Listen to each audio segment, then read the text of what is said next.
Polresta Malang Kota melakukan upaya jemput bola untuk membantu korban banjir bandang yang kehilangan dokumennya. Upaya ini dilakukan agar warga bisa cepat mendapatkan dokumen baru pasca kehilangan dokumen akibat diterjang banjir bandang. Petugas dari Satuan Lalu Lintas Satreskrim dan Sentra Pelayanan Kepolisian Terpadu Polresta Malang Kota mendatangi warga Kampung Putih Kota Malang yang terdampak banjir bandang. Kedatangan petugas ini untuk mendata satu persatu warga yang kehilangan dokumen penting seperti STNK, SIM, KTP, BPKB hingga buku nikah. Warga pun menyambut antusias dengan melaporkan dokumen yang hilang kepada petugas. Upaya jemput bola ini dilakukan untuk mempercepat warga mendapatkan pelayanan pengurusan dokumen yang hilang karena warga sendiri tengah fokus membersihkan rumah warga, menyelamatkan barang berharga mereka pasca diterjang banjir bandang. Sebelumnya pada Kamis pekan lalu, banjir bandang yang terjadi di Kota Batu juga menerjang ratusan rumah warga yang terletak di Das Berantas Kota Malang. Salah satunya Kampung Putih ikut terdampak. Selain rumah terendam banjir, ratusan warga mengungsi. Kami memiliki inisiatif yaitu jemput bola kepada warga masyarakat wilayah Malang Kota yang terkena banjir, di mana beberapa dokumen-dokumen ada yang hilang, contohnya adalah SIM, STNK maupun BPKB. Jadi dari Satlantas jemput bola kepada warga untuk membantu pengurusan dokumen tersebut yang hilang sehingga kita buat duplikasinya. Prosesnya dari tim kami yang diketuai oleh Ibda Dina berkunjung ke RT ataupun RW, nanti mendatakan masyarakat mana saja yang terdampak oleh banjir. Kemudian didatakan apa saja dokumen yang hilang baik dari SIM, STNK maupun BPKB, serta dari teman-teman Satreskrim dan SPKT juga ikut membantu mendatakan. Untuk mendaftarnya nanti kita kumulir semuanya, ya kan, baik dari laporan kehilangan akan kita bantu cek fisik yang seharusnya kendaraan dihadirkan ke Polres ataupun ke Samsat, kita akan jemput bola hadir ke wilayah yang terkena banjir. Untuk pembayaran insya Allah nanti kami bisa kondisikan agar dapat yang gratis. Oke. Terima kasih. Simon Alfredo melaporkan. Pihak Taman Hutan Raya Raden Suryo membantah isu adanya alih fungsi lahan di wilayah hutan konservasi Gunung Arjuna mengakibatkan banjir bandang di Kota Batu Kamis pekan lalu. Pihak Tahura menyebutkan hingga saat ini kondisi Tahura vegetasinya masih baik. Hal tersebut disampaikan oleh Kepala Tahura Raden Suryo Ahmad Wahyudi saat ditemui di kantornya di Jalan Simpang Raden Intan Arjosari, Kota Malang. Kepala Tahura mengatakan, di kawasan konservasi tidak terjadi penambahan atau alih fungsi lahan. Ia menambahkan, kawasan yang dikelola Tahura merupakan kawasan konservasi, berada di ketinggian antara 1.500 meter sampai dengan 1.600 meter di atas permukaan laut, di wilayah banjir bandang pada Kamis pekan lalu. Namun Wahyudi menyebut memang di wilayah banjir, jurang dan tebingnya sangat curam. Sementara terkait material banjir bandang yang membawa kayu hingga pohon bekas kebakaran hutan tahun 2019 lalu, pihak Tahura menduga kayu-kayu besar tersebut merupakan hasil pelapukan yang mati dan jatuh sehingga menutupi badan sungai. Selain itu, pihak Tahura menambahkan, berdasar analisa citra satelit kondisi hutan konservasi di Gunung Arjuna masih baik hingga sekarang. Sebelumnya ada isu terjadi alih fungsi lahan di kawasan lereng Gunung Arjuna yang menyebabkan banjir bandang di Kota Batu dan Kota Malang pada Kamis pekan lalu. Mungkin perlu kami luruskan bahwa di kawasan Tahura yang merupakan kawasan konservasi tidak terjadi apa yang disebut dengan perambahan ataupun alih fungsi lahan. Jadi kondisi Tahura vegetasinya tetap berdasarkan analisa vegetasi dengan menggunakan citra satelit adalah kondisinya baik sampai sekarang.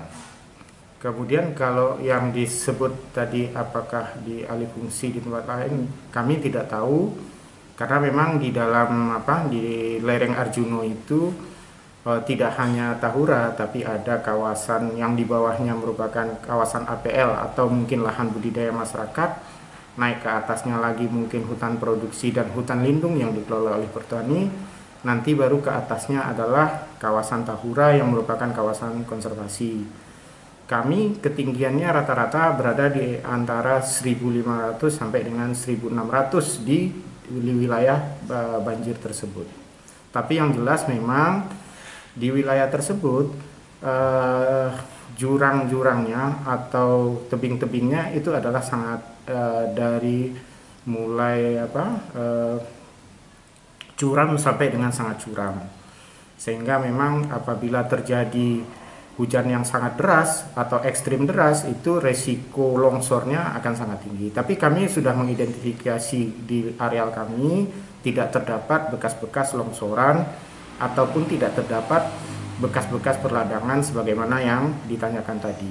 Di sepanjang alur sungai tersebut atau alur dari sungai musiman tersebut merupakan kawasan perlindungan setempat, tentunya tidak merupakan kawasan yang tidak terganggu seharusnya. Mungkin saja kayu-kayu besar tersebut adalah hasil dari pelapukan yang mati karena secara alami kemudian jatuh, bisa jadi menutupi badan sungai, ataupun mungkin karena terjadinya longsor yang ikut membawa material selain dari tanah adalah mungkin vegetasi yang ada di atasnya, seperti contoh kayu tadi. Dengan kondisi tebing yang sangat curam, kemudian juga mungkin kayu yang sudah mati sehingga perakarannya tidak kuat mengikat tanah, sehingga mungkin akan sangat mudah longsor ketika terjadi angin ataupun terjadi ketika hujan. Simon Alfredo melaporkan. Terima kasih Anda masih bersama kami dalam Info 7 Malang Raya. Harga jual minyak goreng di sejumlah pasar tradisional di Kota Malang melambung tinggi. Kenaikan harga minyak goreng ini dikeluhkan pedagang karena berpengaruh pada omset penjualan yang turun drastis. Pedagang berharap pemerintah segera melakukan operasi pasar untuk menstabilkan harga minyak goreng. Harga jual minyak goreng yang melambung tinggi salah satunya terjadi di Pasar Besar Kota Malang, di mana harga minyak goreng curah tembus hingga Rp19.000 per kilo, dari harga Rp14.000 per kilo. Sedangkan untuk minyak goreng kemasan yang sebelumnya dijual dengan harga Rp13.000 per liter, naik menjadi Rp18.500 per liter. Kenaikan harga jual minyak goreng ini terjadi sejak 1 bulan terakhir. Belum diketahui penyebab naiknya harga minyak tersebut. Akibat mahalnya harga minyak goreng ini, pedagang terpaksa mengurangi stok minyak goreng. Selain itu, naiknya harga ini juga berpengaruh pada penjualan. Pedagang mengaku jika biasanya sehari bisa menjual hingga 45 kg atau 1 dirigen minyak goreng curah, kini dalam sehari hanya 1 jerigen dengan kapasitas 15 kg pen, itu pun tidak habis. Harga minyak sekarang gila-gilaan ya, naiknya banyak sekali. Berapa sih? Sekarang yang 2 liter itu sekarang sudah 35. Yang 2 liter, yang 1 liter 17,5. Untuk yang merek nggak terlalu terkenal ya. Kalau yang terkenal kayak Sofia, Fortune mungkin sekarang 18. Kalau untuk Freshwell kayaknya sekarang kosong, nggak terlalu ada gitu katanya. Sebelumnya berapa? Naiknya itu 1 bulan ini sih, mulai 1 bulan ini merangkak terus naik, terus barangnya juga kosong. Berapa sih Bu sebelumnya harganya? Kalau sebelumnya itu sekitar 15 itu sudah mahal ya kalau untuk ukuran kemarin. Tapi sekarang tiap hari itu naik terus, naik 1.000, naik 2.000. Kadang malah naik 5.000 satu kartonnya. Kalau harga normalnya berapa sih Bu?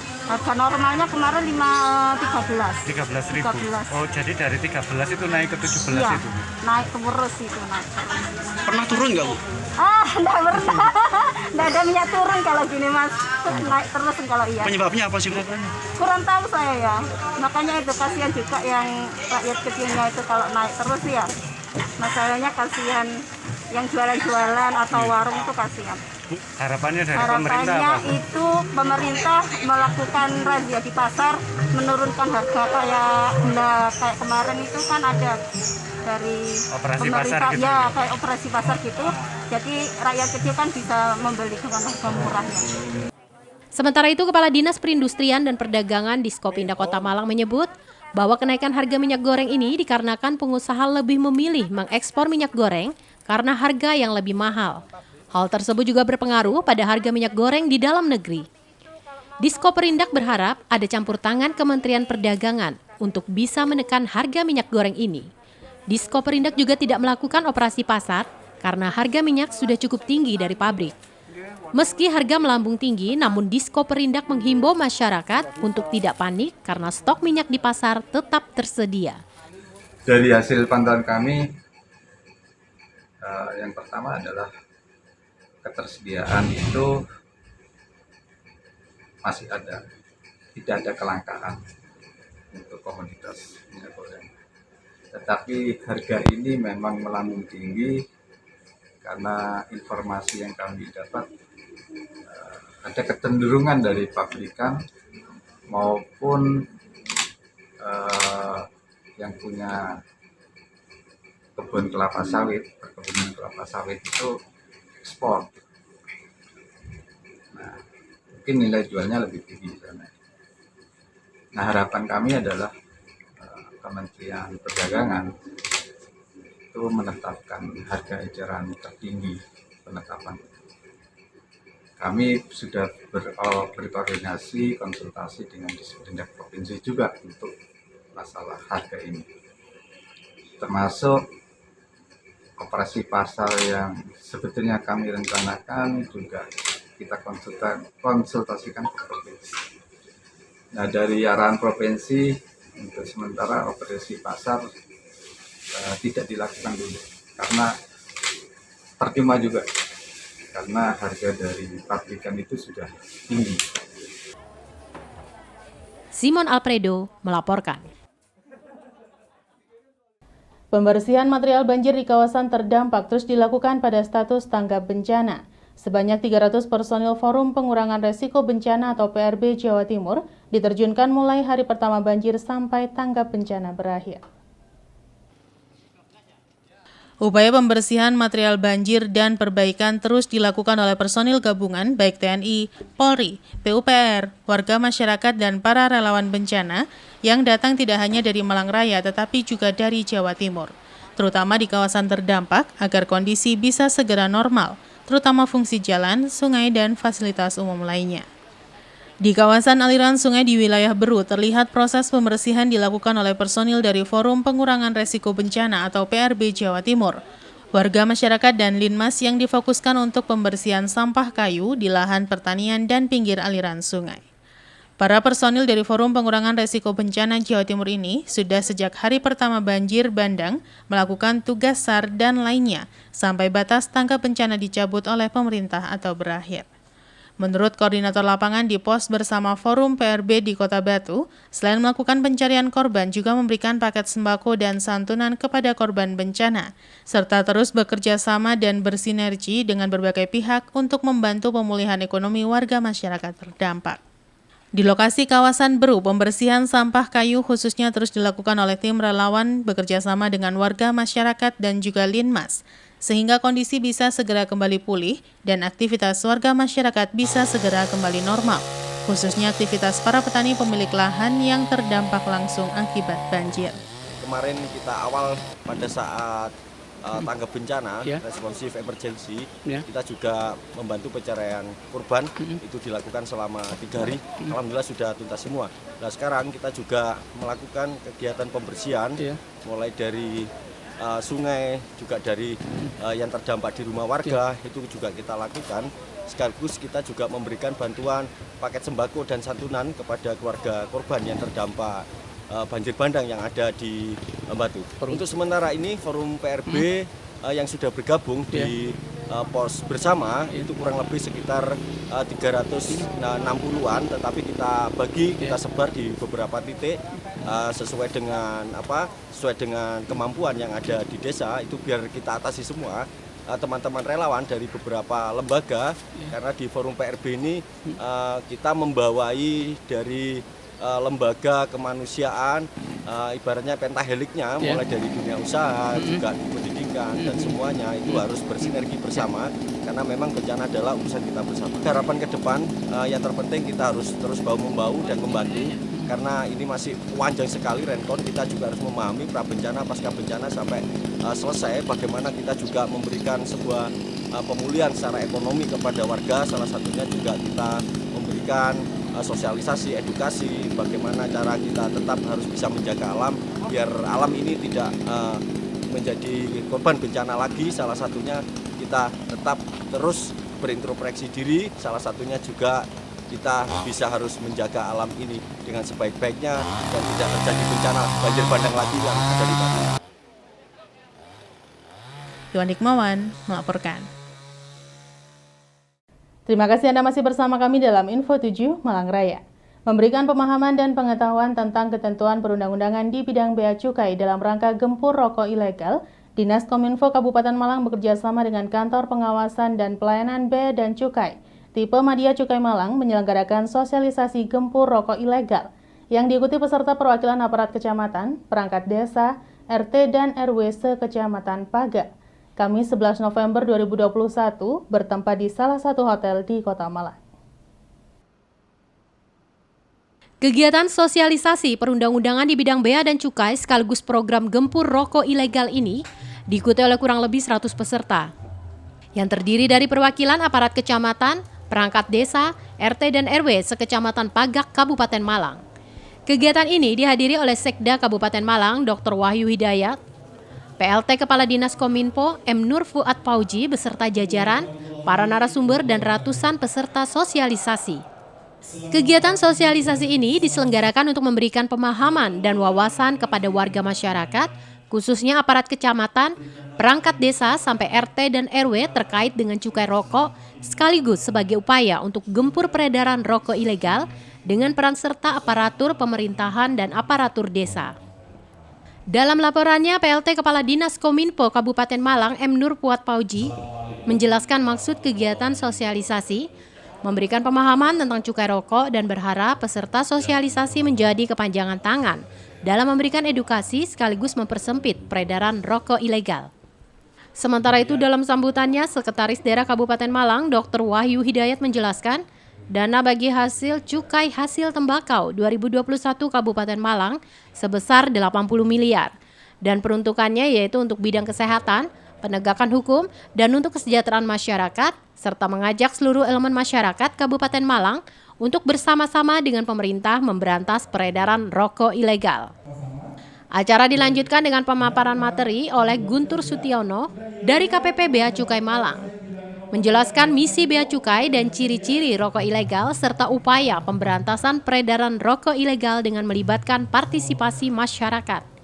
Pada kesempatan tersebut juga disampaikan materi oleh dua narasumber, yakni Sunu Nugroho terkait dengan izin NPP BKC atau nomor pokok pengusaha barang kena cukai dan proses untuk mendapatkan izin tersebut. Acara diakhiri dengan pemberian hadiah kepada 10 pemenang game online oleh Kominfo Kabupaten Malang.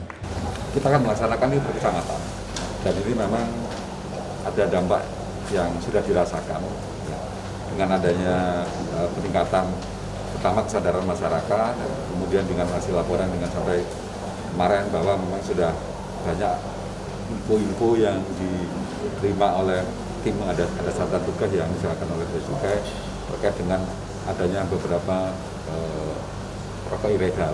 Dan itu sudah banyak kita sudah koordinasi dan kita banyak melaksanakan ke lapangan, dan itu tentunya informasinya dari mereka yang sudah melaksanakan sosialisasi, dan mereka juga sadar bahwa peredaran rokok ilegal ini hanya memberikan layanan pendapatan juga kesehatan. Terutama memang kita melihat bahwa sampai dengan saat ini masih ada ditemukannya berdasarkan laporan yang mereka laporkan kepada kami. Dengan adanya sosialisasi mereka akhirnya kan sadar, dan itu ada beberapa laporan-laporan, dan juga sudah ada beberapa juga yang secara sadar mereka akhirnya mengajukan untuk izin untuk jadi dari ilegal menjadi legal. Nah, ini juga signifikan karena di tahun kemarin kita juga melaksanakan hal ini, dan dirasakan di tahun ini sudah mulai ada peningkatan terkait dengan pendapatan dari BPJS. Iwan Hikmawan melaporkan.